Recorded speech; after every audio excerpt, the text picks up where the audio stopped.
The time has come for the Chrysler 300C Hot Wheels build to enter the booth for epoxy primer. It is so late in the day. I know I said in the previous video I only had an hour's worth of fettling to do, but that was before I remembered I needed to do the side skirts and a couple of other niggly bits. So I spent all day, and to be fair, Brad had a job to paint in here anyway, so I waited until he went home, finished that job. And, but look at that rear end, look at that rear end. That is absolutely stunning, is it not? That is gonna be so sick. Oh mate, I'm so excited, I cannot wait. So I've got to get this cleaned up, blow this off, degrease it, mask it up, degrease it again, and get some epoxy primer on it. Oh, mate. So excited, it's gonna be a late one, but I'm actually happy about this one, so fair play. The only problem is my car's started having a bit of a ding dong. It's doing all sorts of things on the dashboard. It's coming up with all sorts of assist problems, and yeah, I mean, it was interesting. So that's fucked. So I mean, it looks, at least it'll look pretty. You know what I mean? Oh dear. So yeah, awesome. I'm gonna get started with this. Shout out to Custom Paints yet again for partnering with me on the Chrysler 300C build. Absolutely fantastic paint company. I'll put them in the description below. Go check them out. But for now, let's get this in the booth and let's get started. Whew. Right, she's all blowed off, so let's get this sorted up straight in the booth. Let's go. God, it's gonna be a long night. I've run out of coffee and all. How dreadful.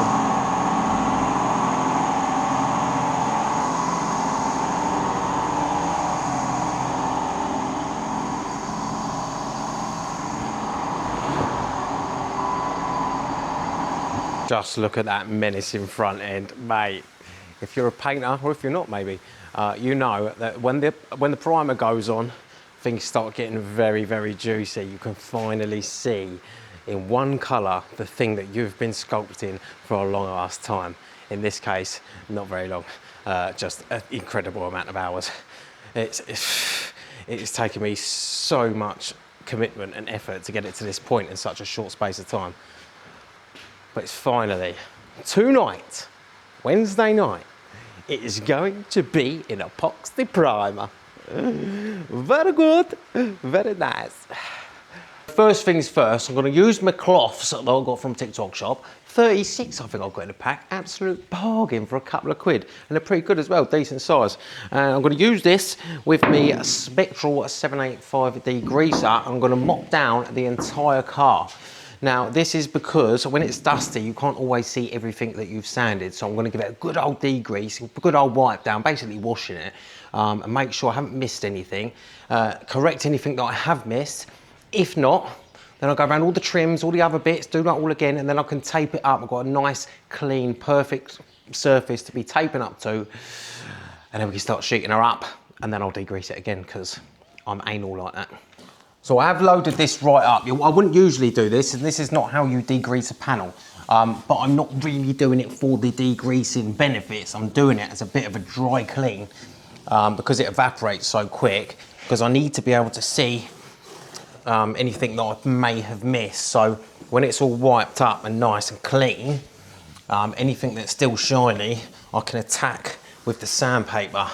So it just makes life that little bit easier, a bit safer, and you can really see properly where you've been and where you haven't been. Oh, it's a bit fumey though, fucking hell. Whew. That's enough to wake you up in the morning. And the reason I'm building this Chrysler 300C into a real life Hot Wheels car is to enter the Hot Wheels Legends 2027. I mean, you probably already know that, but the reason for that is because I like pressure. I like setting myself a challenge. I like making life hard for myself. If you know me, you'll know that already. I don't do things by halves, and I don't give myself any time to finish them either. But I like to think that I'm a very, very up there, good high-end custom painter. So I'm challenging myself with this car to show the world that I am that insane high-end custom painter. And as arrogant as that sounds, you've got to have a bit of self-belief. Some people view that as arrogance, I view it as self-belief. And I do believe that, you know, one day I could be up there, branded as one of the best custom painters in the world. But without that belief, without that self-belief, you ain't never gonna make it. You go, you can't just say that though, can you? Well, no, actually, you can. And I will make it, I will do it, I will prove to the world that I can do it. And this car is just the first stepping stone of many. Now, obviously, I have been a custom painter for quite a long time. I'd say probably 7 years odd, 7, 8 years. And I've always done, you know, fancy stuff, but it's usually bound by a customer's brain and capacity, and they never let you go fully out, like all out, like proper out, because they're always scared about, oh, what if I don't like it? And my argument is, well, you are gonna like it. So either just shut up and let me get on with it, or go somewhere else, it's fine. I mean, to be perfectly honest, my main goal, my main business module, if you like, is not to work for customers. Like, obviously I will still do customer work. I'm not an idiot, I'm not gonna throw it all away, but the main goal is to build my own cars and get paid for it.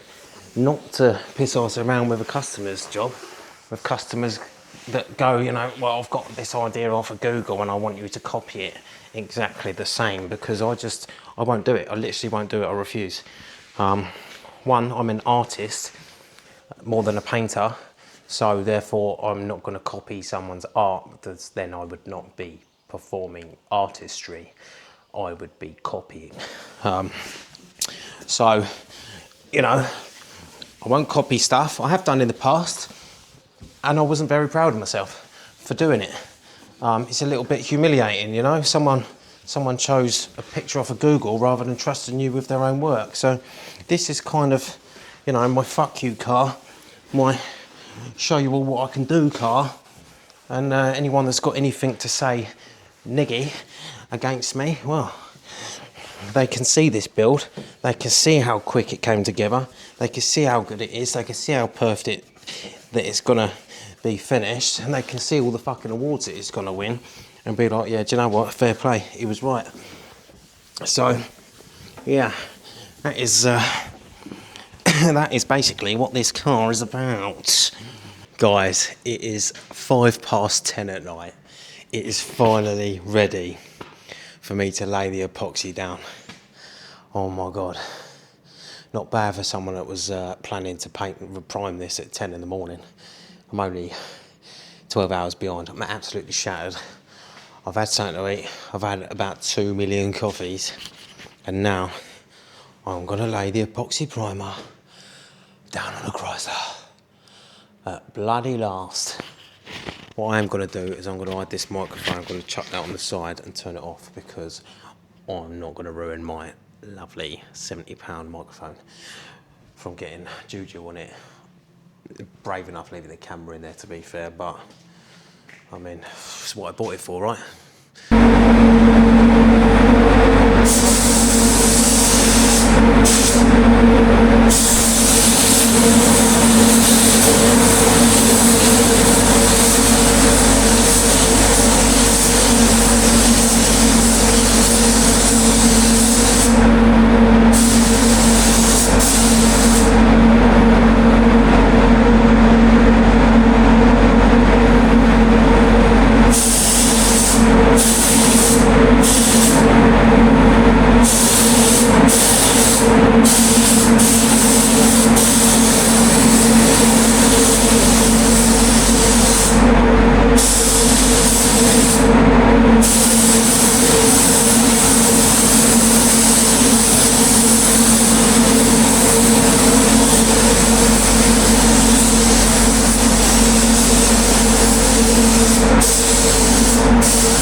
Well, my camera lens survived.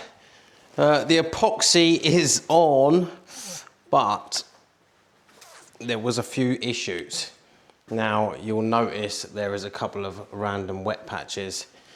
I did have some reactions. Mate, this car could not have been cleaner. I must have degreased it 50 times. Like, this thing was clean. And sometimes this shit just happens. It's unexplainable sometimes. If you work in the paint world, you know that sometimes this shit just happens. But it is in epoxy high build primer, spectrals, I can't remember what code it is, but it's an epoxy high build. And it's nice to see it all in one colour, but I am a little bit gutted about the reaction. So there was a couple of little babies on the bonnet. I have, I'm gonna have to deal with that tomorrow. And the door, so a couple of little baby ones on the bonnet. It's not the end of the world, right? I can deal with that. But the door, it fucking erupted. Like, it fucking erupted big time.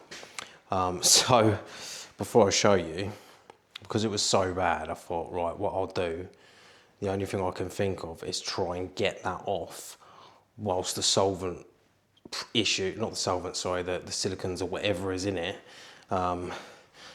it mixed up with the primer and the solvent. So I got a cloth out and I did give it a really good scrub, and then I tried to sand it, and you know, like, we know we shouldn't touch it, but we always end up touching it, sort of issue. Given the fact that I have 0 time left on this deadline, I'm 12 hours behind schedule. It's currently 11:15 at night. This is the door. Now, as horrific as that bit looks, right? Other than that, I don't think that is reaction now. I think I managed to get away with it. The reason it looks like that is obviously because the paint was wet and there's me scrubbing it, trying to get it off. So I'm hoping that that actually is okay. The bonnet is another problem. I'm gonna have to, you know, cut that back and go again tomorrow, which is unfortunate because I need this done yesterday. But, you know, if I have to work all fucking weekend and pull nighters every night until Monday, then so be it. So that is all for now. And I'll love you and leave you. And thanks for watching all the way to the end. Toodle pip. See you in a bit. Much love.